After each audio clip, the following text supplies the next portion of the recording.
Since our childhood, we have heard the story of King Bruce and the spider. King Bruce lost the battle and lost his kingdom. He went to the city with all his bravery men. One day he decided to acquire his kingdom once again. He tried once, twice, thrice, fourth, fifth and even sixth time, and he failed. And once he failed for the sixth time, he lost all his hope and ran to the jungle because his self-belief was at the lowest. One fine day it was raining, so he decided to take a shelter under a cave. And when he reached there, he found a spider trying to build a web. And the spider also was trying once, twice, thrice, fourth time, fifth time, and even the sixth time. And once the spider failed for the sixth time, he understood that the humans and animals face the same kind of failure and they can never succeed at all. But spider, the seventh time, changed the strategy and absolutely built that web. And that was a turning point for the king. He went across the kingdom altogether, gathered all his statesmen, tried to acquire the kingdom, and guess what? He succeeded. This is the story of all of us.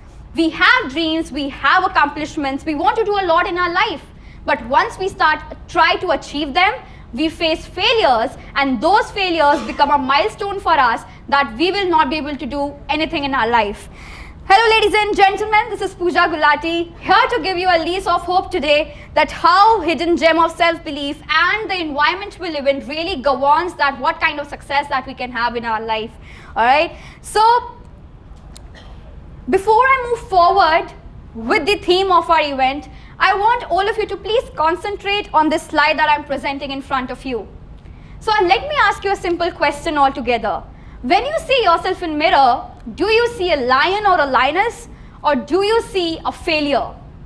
If I talk about myself, 7 years down the line, I used to see somebody who cannot do anything in her life.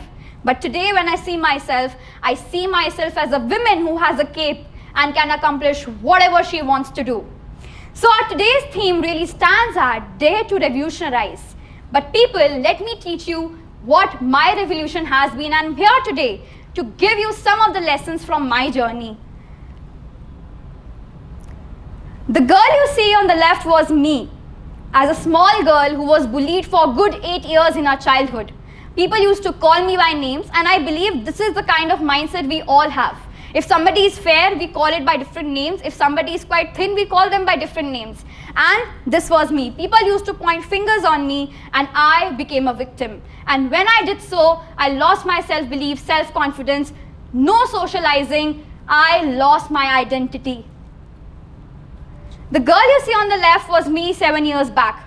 Happier then, and the girl you see on the right is me now. Both same persons, happier then, happy now, underconfident then, super confident now, and is unstoppable. So now people, I'm just going to share some of the lessons that I want to take all of you to take forward in your life. Even if you are from a corporate sector, you are an entrepreneur, even if you're a student, homemaker, anybody, try to implement them in your life. PCD formula, the first lesson of the day. Your life is a distance between B to D. Even our names are built out of alphabets. B means you're born, D means you die, but giving you 5 seconds so that you can understand what is this C.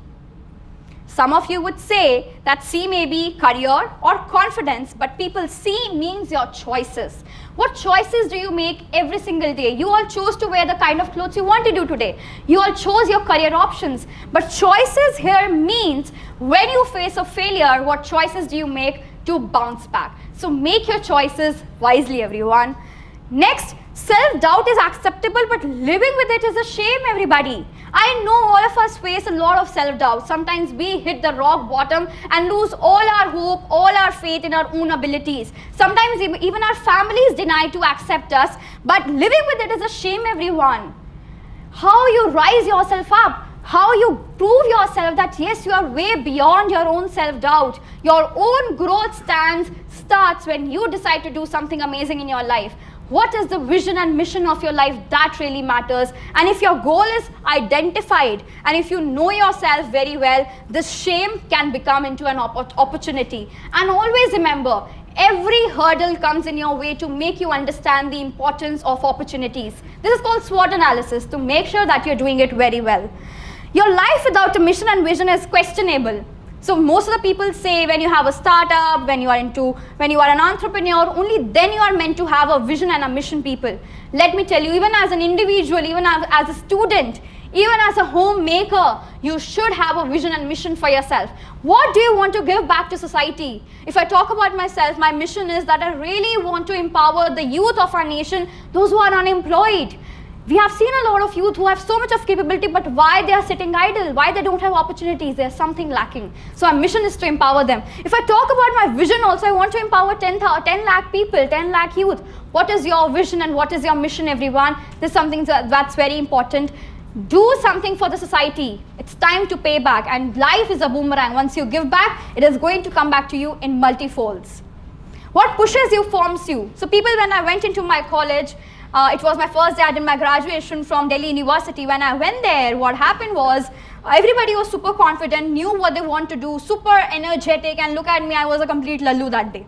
Right? So when I went there, I was able to see, and I interviewed for a couple of societies, right? And when I interviewed, they rejected me. The one thing they said was, Pooja, we really appreciate your willingness to be a part of society, but we are really sorry because you don't have those skills to be a part of it.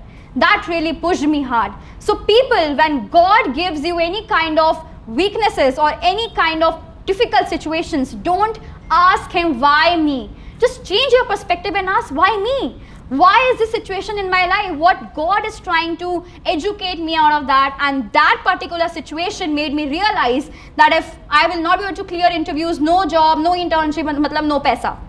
Right? So ultimately that was a push for me, and then I went for my certifications as a certified public speaker and as a mentor. So remember what pushes you. If you don't know what's pushing you, take out a diary, journalize, connect the dots, and understand what is your push. Outside people will never understand your vision, and that's okay.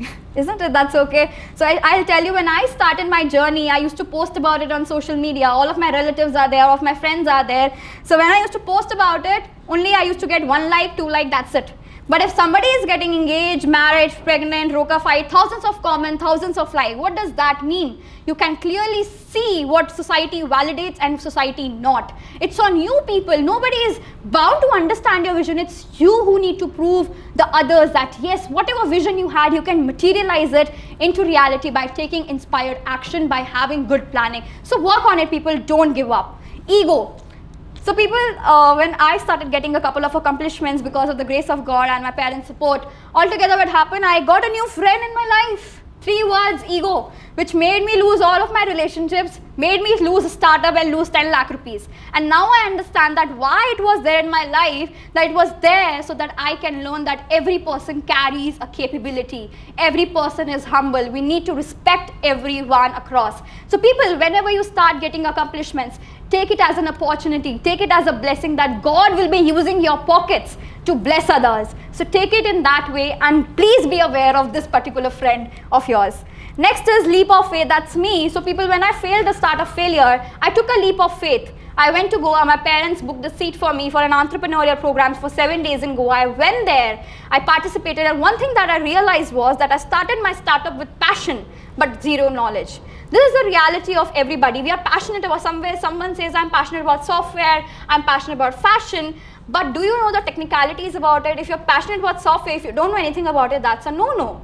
So even if you are at any level, you may want to make a career transition. Maybe you are in HR, you want to become a fashion designer. Maybe you're a software engineer, you want to become an anchor. Take that leap of faith, because this was the life-changing aspect. Because when I came back after 7 days, I became unstoppable. That solo trip changed my parameter, changed the paradigm of my mind. So take that leap of faith, people, and always remember, whenever you face any kind of push or any kind of invoice, that's a voice of God. Hear to it, trust it, and go forward with it. Don't run after becoming an entrepreneur, run behind solving a problem. We all want to become entrepreneurs. There is a founder race that's going on. But let me tell you, after 5 years or even 6 years, we are going to see a downfall in it. Because right now, everybody is falling into shiny object syndrome. She is becoming an entrepreneur, let me also do that. That founder word next to your name sounds really cool, right? But it comes with a lot of responsibilities. Aim to solve a problem, people. What's the solver you want to solve? Maybe you're solving any food problem, any water problem, any employability problem, any problem related to HR, software, anything. Find a problem, solve it. That's an entrepreneurship journey.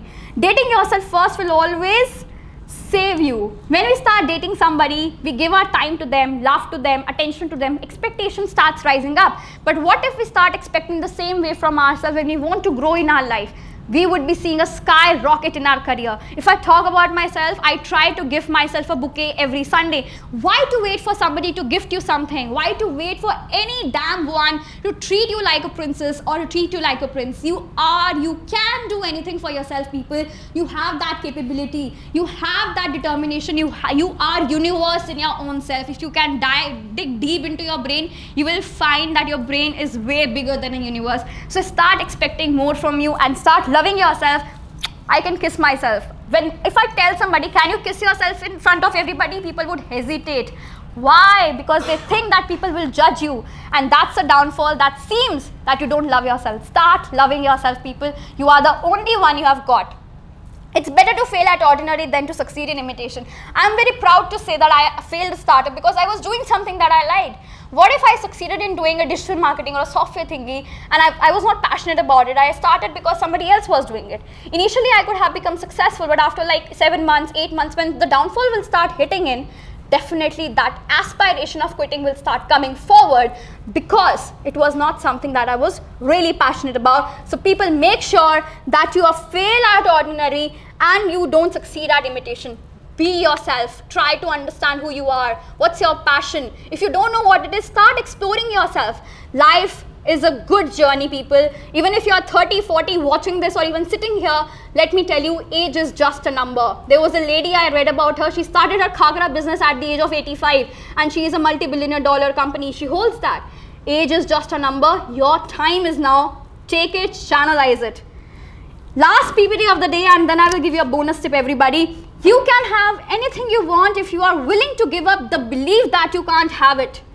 Let me tell you, people, today if I'm standing here at TEDxMoti Vihar, this is a manifestation of 3 years. I manifested this day for last three years, I believe. I have been praying for this day. So if you can dream it in your mind, you can absolutely manifest it. But only manifestation doesn't work. It only works once you take inspired action. You plan it well. You plan everything in chunks. You make sure that your goal is reliable. It is achievable. That is something that's very important, people. And last bonus tip to all of you, be around like-minded people. It is often said that if you are around 5 people, those who are always very spiritual, even if you are not, after 1 month, 2 months, you will get that aspiration. Ek baar try to karte hain. On the contrary, if you are friends with a kind of a group who inhales substances, maybe you are not that kind of a person, but after 1 month, 2 months, you will get an aspiration. Ek baar try to karke dekhte hain. Because your surroundings influence you at a very greater level, people. So make sure that you have a good environment. If you don't, you are not a tree, you can move. Become a part of such conferences. TEDx gets organized every here and now. Become a part of it. Become a part of communities. Join a lot of masterclasses. And let me tell you, people, that you will be unstoppable. So I'm leaving behind you with a question for the day. And that question is, now when you go back to your home and you see yourself, do you see yourself as a lion? Or do you see yourself still as a failure? Decision is yours. Thank you so much, everybody.